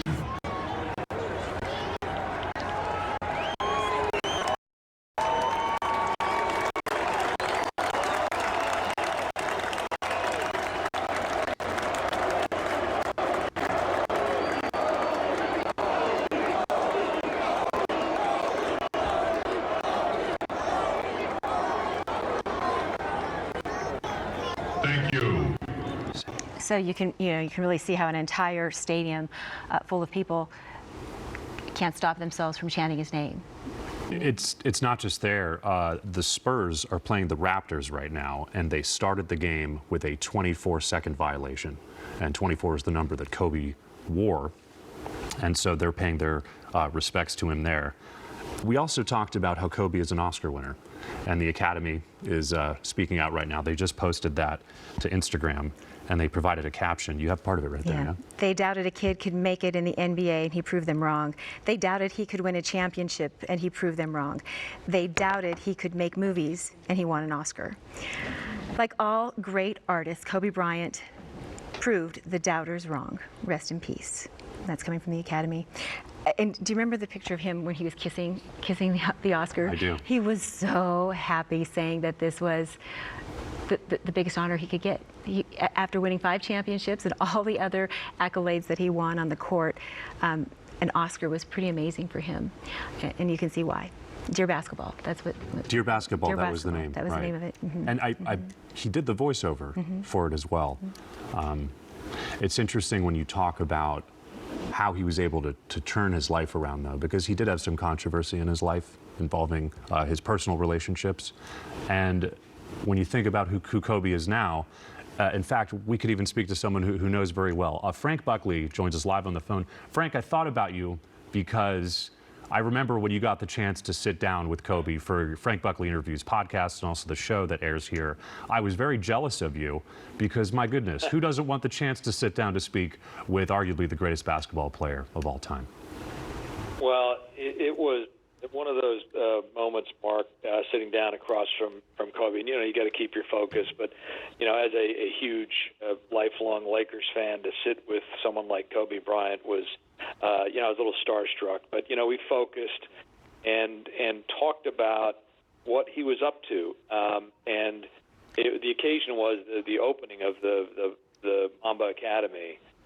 And, what he talked about through that interview was the fact that, he wanted to spend this part of his life, his post-basketball, professional basketball life, teaching young people, whether it was on the basketball court or through his Wizenard book series or through his film, Dear Basketball, which you guys were just talking about, that won an Academy Award. I mean, it was the first thing he did literally the day after he played in his final game.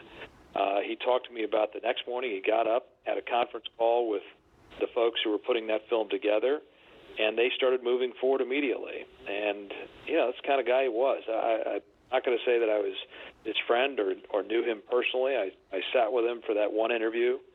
But I can say that as every Lakers fan in this town, I feel like I've been punched in the gut this morning.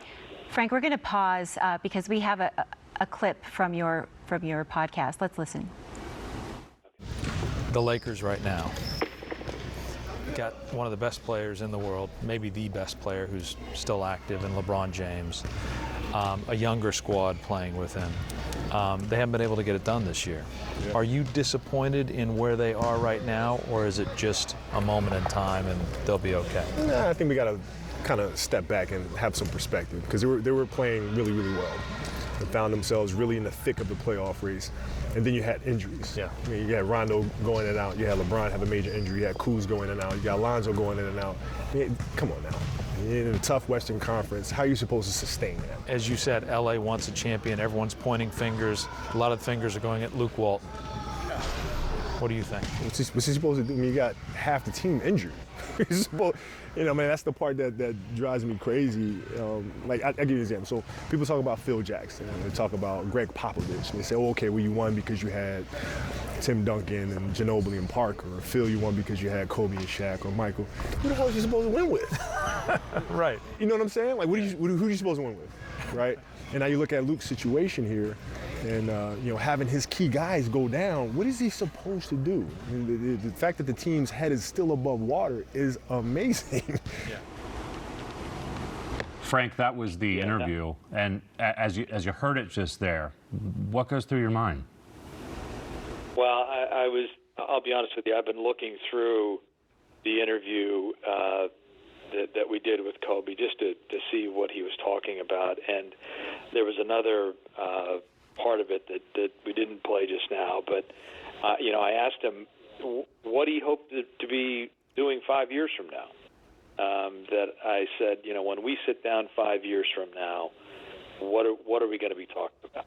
And it was about, He said he wanted to be talking about their first feature animated film. He was saying that the Wizenard book series he wanted to turn into a Broadway musical. And then at the Mamba Academy, he was saying, inspiring the next generation of athletes. He said at the end of it, we can teach them how to be better citizens of the world, man. Then we've done our job. And that's the sort of the pivot that he had taken in his life. Basketball was behind him. He was not, ever going to, despite all of us wanting last year, especially for him to get back on the court, that was not going to happen. But he was going to inspire the next generation of athletes. He was going to tell stories and try to inspire young people. And sadly, that's what I kept going back to myself today was, damn, I'm not going to sit down with him 5 years from now. What are we going to miss from Kobe Bryant over the next 5 years? Yeah, what are we going to miss? And there's so much that we have. We're just peeling back so many things. You just talked about him being an author in his book. And if we can take the iPad to show this, this is one of his books, Legacy and the Queen. And let me just read to you what they're saying about the author. Kobe Bryant is an Academy Award-winning storyteller and content creator. He spends his days building stories to inspire the next generation of athletes to be the best versions of themselves. He wanted to share all he learned with young athletes around the world. And then if you look at what he said, this is the front of it, created by Kobe Bryant, Legacy and the Queen. And he says to Nani, who's Natalia, his oldest, Gigi, Bibi, and Coco, my 4 beautiful, spirited, strong daughters, when you fiercely protect your passion, no one can ever steal your dreams. Kobe Bryant. It takes you back. There's so many things that he had done. He talks about his daughters, and I'll tell you, even just in that brief time that I spent with Kobe Bryant, we did that in Thousand Oaks at the Mamba Academy, and he had to get going because he had his helicopter waiting, and he was going to fly back to Orange County to pick up his daughters from school. That was his life. He used that helicopter, as I understood it, just to be efficient. He didn't want to sit in traffic wasting time like the rest of us do. And he had the means to get in a helicopter and do both things, run his businesses, be involved in all of that, and also be very present for his family. And, that's where, as a fellow dad, I went, is like, thinking about his kids, and it's really, we talk about these people as legends and as great basketball players, but at the end of the day, in my experience in talking to so many famous people, that they put their pants on one leg at a time. They're people who have families and friends and problems and challenges and triumphs, and he was just like us in that respect, and he cared deeply about his daughters. Frank, talking about the fact that you are a father and you have 2 boys, I just received a text from a close friend of mine. He grew up here in Los Angeles. I asked him how he's doing, and he said, Kobe Bryant gave me the greatest childhood I could have ever asked for. And you raised your 2 boys here in this city. Do you think about, your kids essentially grew up with the Lakers as champions of the world. Do you think about that? Are you going to talk to them about that? Oh yeah, they both are devastated today. They're both basketball players themselves. We have so many memories. I was thinking about one that I had the incredible honor to go with my son Ben to a game. It was the Lakers against Miami, and it was that game where Kobe made the last second shot against Miami, and fans will remember that shot. And we literally were sitting right behind Vanessa. We had these crazy seats. It was, and Ben was a young boy then. And so, your head goes back to moments like that. And, and I'm sure that's multiplied hundreds of thousands of times over with parents all over the city. Frank, we feel your pain, and we know there are millions right alongside with you who are crying tears, and we definitely feel for you this afternoon. We want to break in right here and hear from Doc Rivers, the head coach of the LA Clippers. Let's listen in. For all of us, and sorry I don't have a lot to say. I just can't. I have to go talk to a team before a game and tell them to play a game. What was your last interaction with Kobe like? That was great. We were at a function 3 or 4 weeks ago, and we sat and talked for probably 45 minutes. You know, we always like to reminisce. We would always laugh at our versions of our losses. You know, when we beat them in 2008, he had his version, and when they beat us in 2010, I had my version, and we would laugh at how different we looked at the games. You know. This is a great loss for the league, and I thought he had so much more left to do, you know, and he was starting to do it. Never seen him happier, you know. So, I don't know. Do you feel blessed that you were able to? Yeah, I'm lucky that I was part. You know, I'm lucky that I, you know, got to coach and compete, you know, against him, and you know, and I feel for so many people. I mean, it's obviously his family. You know, I can't imagine. You know, Lou played with him. Ty Lue played with him. Cliff coached with him. Kawhi was very, very close with him, and so was Paul George. And he meant a lot of good for our league, and especially the competitive part of our league. So, you know, sometimes things don't make sense, you know, and there's times you should feel, you know, you just feel sad, you know, and this is one of them, and you know you have to get through it. We all will. We all have to be strong. You know, we laughed and joked about the mama mentality. You know, we're all going to need it right now. You know, and there's nobody. I think everybody right now is a Laker fan. You know, we're all Lakers today. You feel for that community, for Jeannie and everyone else. I think people compete against people sometimes that you don't have a relationship with them and you don't like, and it's probably the exact opposite. I think sometimes the more you compete, the more respect you have for the opponent. You know, I would say that's the way I felt with Kobe, and so that's all. I just don't have a lot to say. You know, just really sad. Thanks, guys. There's not a lot to. That is what you're hearing from All-Star Doc Rivers. Doc Rivers. I was going to tell you a little bit about, for people who might not know, has so much to talk about. That was NBA TV that you're watching there, but he obviously played with the Atlanta Hawks, LA Clippers, New York Knicks. He was a coach for the Magic, for the Celtics, and also for the Clippers. He was an NBA All-Star in 1988. He had an amazing career, and you hear him just break down talking about the loss of Kobe Bryant.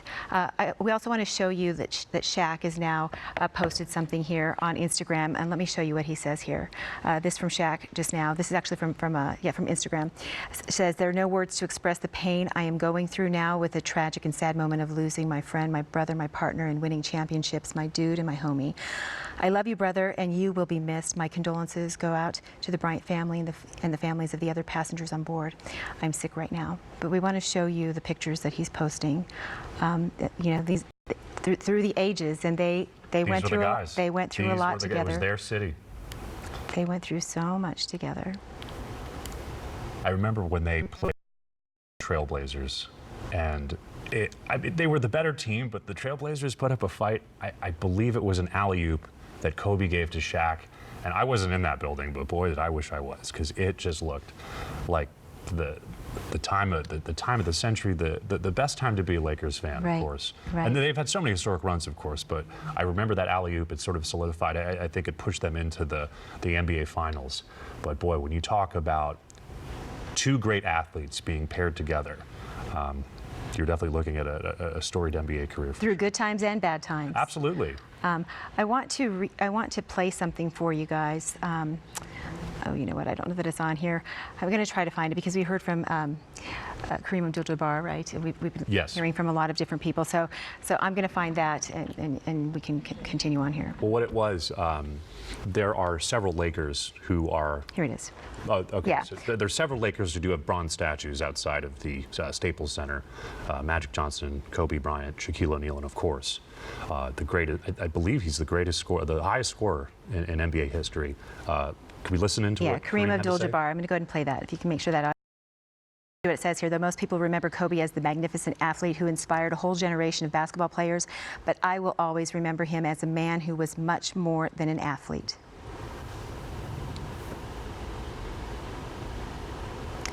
I think you're going to need to take it up full screen. Put in words how I feel about the loss of Kobe Bryant. I met him when he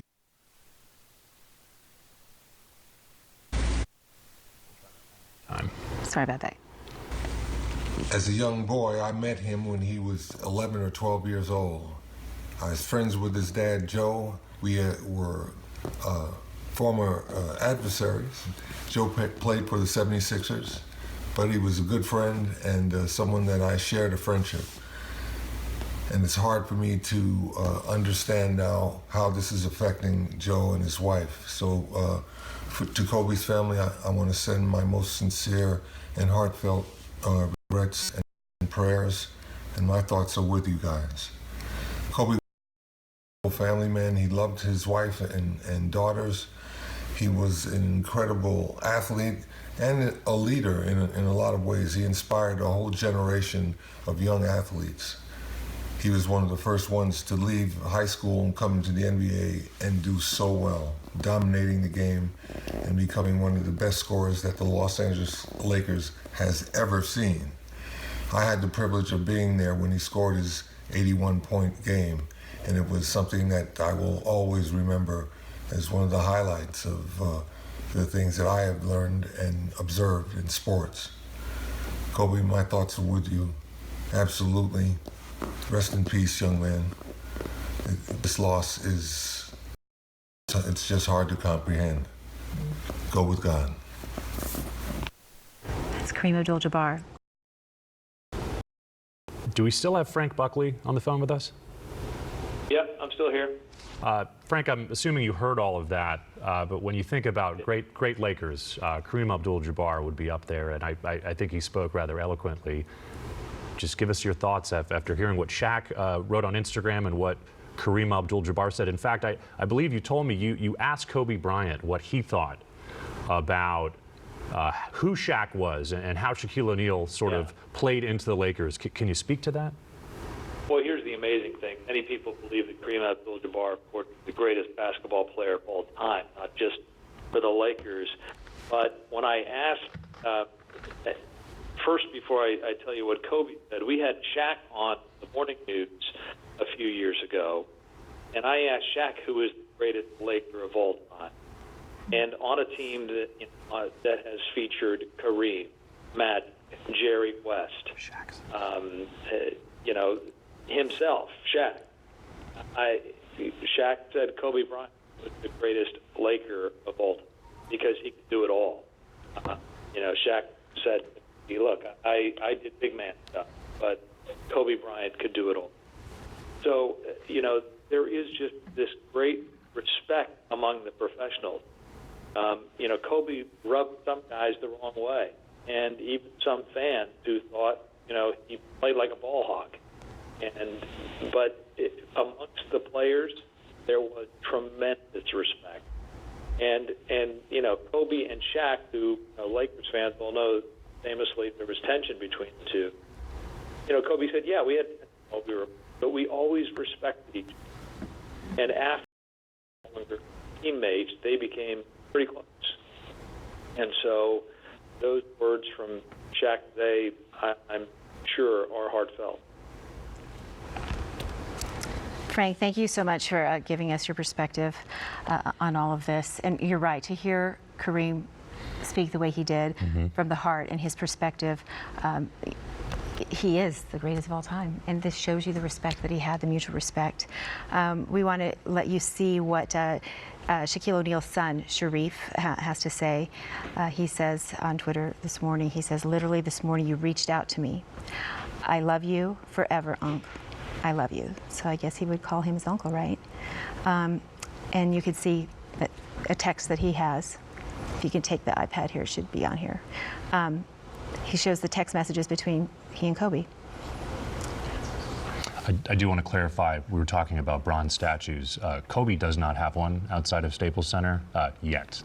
That will obviously be coming, but just wanted to clarify that fact real quick. So this is a text message, text link from Sharif O'Neal, who is Shaq's son, and he says, Kobe Bryant. So this is from Kobe. He says, Colin, we'll get it set up. Bet. Like, just to know that you're texting with Kobe, and so this young man is heartbroken today, knowing that somebody very close to him is gone. Yeah, and we talk about how Frank was just talking about how Kobe is going to be remembered and the impact that he had on the city, and we're getting examples already of how the city is doing that. Outside of LA Live, they have his picture up, the year he was born, and unfortunately, the year that he died. But we can see LA Metro. If you go to any LA Metro station, at least this is what they put up on Twitter. They put his name up there. So if you go to some of the stops, that's how the city is honoring Kobe Bryant today. We also showed Mayor Garcetti giving some remarks. We are told, I believe, the governor, Gavin Newsom, also put out a statement as well, in addition to the President of the United States. So a lot of people getting the news, a lot of people reacting. And as we hear from people we work with, this is a devastating tragedy that we will surely be talking about the next days and months to come. It's just about 7 minutes before the top of the hour. We've been told by authorities at the crash site that they will be holding some sort of media availability or a news conference at 2 o'clock. We're eagerly awaiting that to try to get some confirmation, some of the details that we've been trying to get since this happened. We first broke in to our newscast to talk about this with breaking news. I think it was about 10:15, 10:30 that we heard about it and started to talk about it, and it happened right around 10, not knowing that it was Kobe Bryant on board that helicopter, but we did know that there was a crash in the area. We gave a location, Las Virgenes Road. We knew that there was a small brush fire that was sparked by the crash, and we saw a tremendous amount of first responders on scene. And it was shortly thereafter that we found out that it was Kobe Bryant. And 4 other people, we do now know that his daughter was also in that crash and died, Gigi. So we will continue to hope that news conference is going to happen. Again, please bear with us, because sometimes those things don't start right at the time they're supposed to, but we are there. We've got crews on the scene, and as soon as they get up to the podium, we'll definitely be hearing what the officials have to say. Also standing by to get some information involving that helicopter crash. Again, happened close to about 10 o'clock this morning. Aaron Myers is there at the scene for us. Happened just off of Las Virgenes Road, close to about 10 o'clock tonight. 5 people were aboard. It was Kobe's personal helicopter, the Sikorsky. Is it the Sikorsky S-76 Yes. chopper that he was known to obviously travel? And Frank talked about it. He said that he used a helicopter to be more efficient. He didn't want to sit in LA traffic, and he did it when he was on the Lakers. Yeah. He took a helicopter from Orange County. He would land on top of the Ritz-Carlton building, and he would take an elevator down, and he was able to walk into Staples Center to entertain the thousands who showed up and the millions who watched him on television screens all over the world. Well, when you're Kobe Bryant, you have to be somewhere. You have to get there quickly, and that's what he did. And there's nobody else that would be given, that kind of a green light to make that happen. He did it while he was a player. He's been doing it ever since. It's the way he got around town. He was on his way to the Mambo Academy. That's where he was going with his daughter, we understand. And we don't know, again, who the other people were on board, but that's where they were headed, which is just, I believe, in Thousand Oaks, right? So not far from where it went down, but a distance, obviously, from Newport, if that's where he was coming from. On the image on the right of your screen right there is file video from a basketball game when he was there with his daughter. We do believe that that's Gigi, Gianna, his 13-year-old daughter, his second oldest. That is right there. He has 4 daughters. His oldest is Natalia, and then Gigi, Bianca, and his little girl who was born, Capri. She was born in June of last year, so that's his new baby. We just saw the video on the right side of him famously speaking to his daughter most recently at a Laker game. And it brings a smile to your face, at least to remember that moment. because you see, you know, the greatest basketball player of all time, arguably, passing on information to his young daughter who is also playing basketball, and you can just tell they're on the same page. Yeah. He's giving her information that she's going to likely could have used for the rest of her life. This is the moment I'm talking about right there, the right side of your screen, giving her those tips. And I believe that the meme at the time was, she's got that Mamba mentality too. But you know, having a teenage daughter, a lot of times as a parent, you cannot give your teenager any advice. They don't really want to listen to you, but it's not that way when you're courtside with Kobe Bryant. She's listening to him. They're having a conversation. So they obviously had a strong bond between them. Obviously father-daughter, but player to player. He must have taught her so much. So she is a basketball star in her own right. She was a basketball star in her own right. And to know that she died with her dad, it's just devastating to think about. And I just can't stop thinking about her mother, his wife Vanessa, her sisters. It's got to be just overwhelming. On the left side of your screen, these are live pictures from outside of Staples Center. That's LA Live, and memorials are growing. You could see fans are gathering. You could see a fan right there. I can't see the back of her jersey, but one could only imagine it says Bryant on the back. You can see a man just in front of her with a Kobe Bryant jersey. We heard from a fan earlier, and he said Kobe was his hero. Yeah. He got to see him win championships, and he was brought to tears. And I think Doc Rivers, what he said during that news conference a bit earlier, sums it all up. We are all Lakers today. And I think you're going to see that at any professional sporting event that's happened. We already saw it at the Rose Bowl. We saw it with this afternoon's Raptors-Spurs game, which is still underway.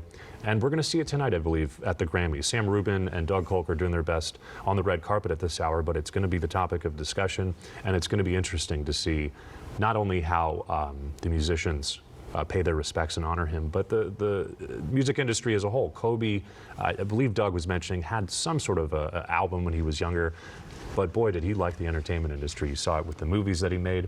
And I think what's so interesting, anytime you see someone who meets Kobe Bryant, it's not, I don't think Kobe Bryant is saying, hey, I got to meet the game today. It was the game got to meet Kobe Bryant. He got to meet Kobe Bryant. I mean, we've been watching, since we went on the air here, this crowd just gathering and growing at Staples Center. And as Sam was saying, that this is not supposed to be that way. It's supposed to all be blocked off because of the Grammys and because of all the musicians and the stars who would be there. But you cannot keep this crowd away from Staples. They are, again, compelled to be together, to mourn together, to grieve together, and to share this experience. And so we're just watching that crowd get bigger and bigger and bigger, and they just are gazing up at you know, the billboard up there that was put up so quickly to honor him. I've been working here a while, and every time a Kobe headline would come out, I would see an email from Darren Horton. And Darren, you would always send emails to let us know if there was Kobe news, if there was something involving Kobe Bryant. You were on top of it. You would let us know, and it really is such a tragic story. It's awful. And we're joined in studio now by Darren Horton. Yeah, he was the hero of this generation in Los Angeles. He was the face of it. He was the greatness of it. He epitomized our city. He was the guy, and the way he went about his business, the flamboyance, the grit, the competitiveness, the intelligence, the generosity. You're talking about a guy who, when he left the game, became one of the great mentors to a whole new generation of basketball players, these players that are coming up. He would welcome, hey, come work out with me. A lot of the young Lakers, remember when the Lakers were trying to rebuild, they had all these young Lakers. He would welcome them, and he would try to show them, you know, how he went about the process of you know, getting better. He just is a guy that it's hard to wrap your mind around this. This is devastating for our city in so many ways. He was truly a great man. He was a great father. My last time personally interacting with him was on the day he stepped away from the game, where I had a chance to talk to him.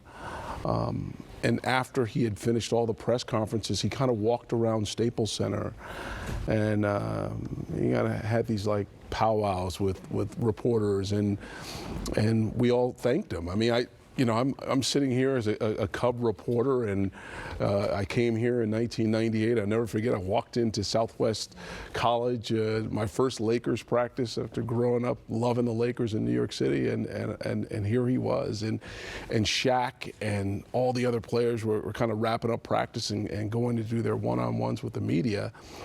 And here's this young guy, he must have been 19, 20 years old, and he is just on the post, and he's working on a turnaround bank shot. He's working on his post moves, his footwork, and he was relentless, You just can't help but smile when you think about it. We do want to let our viewers know it is 2 o'clock, and we know we told you that there would be a news conference starting at 2 o'clock, but we want to let you know it's going to be about 10 after 2 now. We, of course, will break into it as soon as the officials get to the podium to bring us the very latest. We have not seen these pictures before. Aerial shot above where the wreckage is, and this is obviously a devastating crash. We had some ground shots earlier from, I believe, Las Virgenes, but I have not seen this yet. But you can still see the smoke that is smoldering right there, and what appears to be pieces of the helicopter broken apart. Yeah, the debris field is so much bigger than you would imagine for a helicopter crash. It's just it shows you the kind of impact it had. So we are going to get those details, obviously, about what happened. It's going to be widely investigated by the NTSB, and it will be some time before we know exactly what happened, I'm sure, officially. Darren, I have to ask you, when you sat down here, I was thinking, you cover sports, you've covered him, you've covered all these great players, but I know things changed for you when you became a dad. Yeah. And I know that the way you interviewed him, dad to dad, was different than it was before you were a dad. Can you talk about that as you think about how relationships change?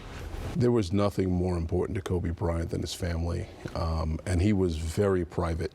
And he was very protective over his family. I had done a couple events where Vanessa was there, where his daughters were there, and it was kind of common knowledge that, that was, you don't talk to his family, outside of saying, how you doing, Vanessa? And, at events like that, you could be friendly, but there wasn't going to be like any kind of interview. Right. Very protective, though. Well, yeah, because obviously you'd love to be able to talk and to get some insight as to,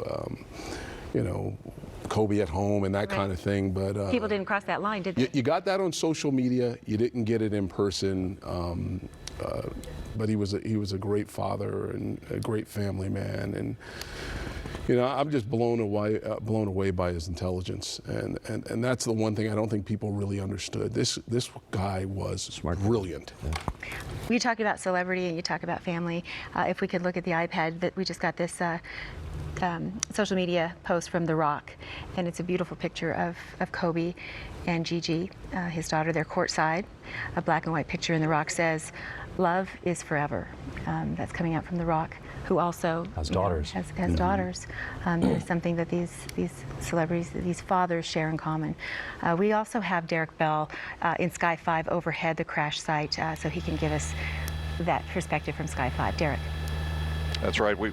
We've got LA County Sheriff's deputies on scene right now. They have made their way to the crash site, and along with the LA County Fire Department, we're seeing them on the scene as well. You just commented about the size of the debris field. It is large. It appears to be 30 to 40 yards long, so it appeared that the helicopter impacted on the right, and most of the helicopter came to rest there. Right there, you can see a portion of the engine one of the engines still smoldering. There's pieces of the tail rotor that kind of continued on, and they came to a stop over there. So the deputies are on this footpath about a mile east, making a mile east of Las Virgenes Road, and we're just south of the 101 freeway up on the hills here. No vehicles from the LA County, either fire or deputies, have made it up here. It is just a footpath, so they've hiked in approximately a mile. They're looking around and looking at some of the other items on the in the debris field here. Of course, they're doing the grim work of covering the bodies of the people that perished in the crash here, taking a look around. So it's going to be an ongoing investigation, of course, and from our perspective, it appeared that the helicopter hit very, very hard. That's why we have that debris field that is as long as it did, and it absolutely shattered upon impact. Clearly, nobody could have possibly survived this, and clearly their demise was rather quick, immediate, I should say. say. So, again, the deputies there and fire department on scene right now, taking a look. We haven't seen anybody from the NTSB or FAA yet, but clearly they are on their way as well. Derek, back to you in the studio. Derek, we know that on the morning news this morning, we had talked about fog. It was very foggy yesterday as well. It didn't clear out for quite some time. Do you have any idea what the weather conditions were at that time? We have overcast here, excuse me, and limited visibility, and we understand it was foggier and the visibility was even lower than it is right now. So that could have been a factor. We just don't know quite yet. The helicopter, if it was flying along and in good condition, and weather was a factor, he was flying below the tops of the hills out here. Whether you had a mechanical issue is unknown at this time. We're just going to have to wait till the FAA and the NTSB complete their investigation. All right, Derek Bell live for us in Sky 5 HD. We'll keep these images up. We're joined right now by Rick Chambers and Glenn Walker. Glenn, you're someone who lives not far from where the site happened. Can you talk about what the weather was like there this morning? It was foggy, very foggy. I was a little surprised to hear that it was actually helicopter flying. Me too. It's the kind of conditions that usually aircraft like that would be grounded. So I'm a little surprised. I was actually at a friend of mine's house in Palos Verdes last night that lives up high enough where you were actually looking down at the marine layer, almost like you were flying. And I'm sure it was that way overnight. And it's just a little surprising. Apparently they were flying from his home down on the Newport Beach coast and flying up to, I think, Thousand Oaks to his basketball academy. I mean, that's what I was hearing. You may have heard more that's than what me. we've been reporting. So it's a little surprising that they would fly in those conditions. And he was no stranger to a helicopter at all. Oh, he used it all the time. Right. He used it all the time. He would literally fly to home games. Yeah. Right. I mean, because he was with the money he made from the Lakers and endorsements, I mean, he was wealthy enough where he could literally fly a helicopter back and forth between Orange County and, the Staples. And I know you still have to, give your flight plan. You need to make sure that people know that you're in the air. Like, you just don't take off in your helicopter. So they must have had to get some sort of clearance, I believe. I mean, it'd be interesting for us to hear from other pilots. What are the boundaries that these private helicopters have in terms of when they can fly and what the conditions they can fly in? Yeah, he used that Sikorsky, though, like one of us would use an SUV or a minivan or something, just moving around town with the kids and doing whatever he had to do. And when they got up and the fog was there, it may not have been given a second thought, maybe other than the pilot. Everybody else, this was just the way they traveled. Yeah. Let's get in and let's go to practice, and then suddenly it ends up this way. Rick, your perspective now that you're joining us here, when you first heard, you've covered... Well, when I first heard, I mean, I was shocked right along with everybody else. At first, I thought I had heard that he died in a crash. I thought it was a car crash at first, and was unaware that it was the helicopter that we were looking at on the news. When I came to LA back in '92, Gretzky was the big star, and everybody, and I'm a big hockey guy, and so everybody was focused on that. And not until the late '90s, when a young kid shows up in a Laker uniform, 18 years old, and then he's got Shaq right behind him coming in the same year, suddenly the focus, I'm sure, of all Laker fans, but even mine, and not being a huge NBA or basketball fan, I had so much fun watching the two of them play for so much, and then to find out that he's this family man. And all of us up here on the set, I think, for the most part, have kids, and to think of losing a 13-year-old daughter just kills me. Well, the fact that his wife is now one of the survivors, along with the baby they just had as well. The other babies, yeah. They have Natalia, who's the oldest. I believe she's 17, Bianca, and their baby girl, Capri, who was born in June of last year. Yeah, your thoughts, prayers got to go out to the rest of the Bryant family. They're going to have a huge struggle on their hands, and trying to come to grips with this is going to take years. I mean, you just look at these pictures that you're seeing on the right hand of your screen, and we've seen this family grow together. We've seen him grow up. The closeness, the bond, you can just, it's so apparent. It's so apparent. Well, as Darren was mentioning before, I mean, it was all about the family. Basketball was the way he generated income, but all of his thoughts were on his wife and kids. Well, just a prime example of what he was doing today. I mean, they were flying up to his mom's basketball academy, for his daughter, to improve her game, and he really into coaching her big time. So. Well, you could tell when they're sitting on the sidelines and he's instructing her about what's going on in front of her, and she's acknowledging, yes, that's the way I'm seeing it, that's the way I understand it. They had such an amazing chemistry between them, and we're talking about Gigi at this point because we've seen her a number of times on the sidelines.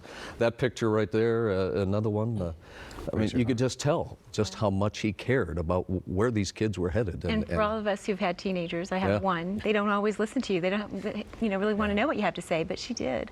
We just want to let you guys know that we understand that this news conference at the crash site is supposed to start in the next maybe minute and a half, 2 minutes. Yeah. So as soon as the officials get up to the podium, we of course will break away and bring you that live. But as we continue to look at this debris field and the crash site, we saw the smoke, and it smoldered for so long. I was surprised for the amount of firefighters that were on scene and first responders. I was really shocked that it was still smoldering hours later.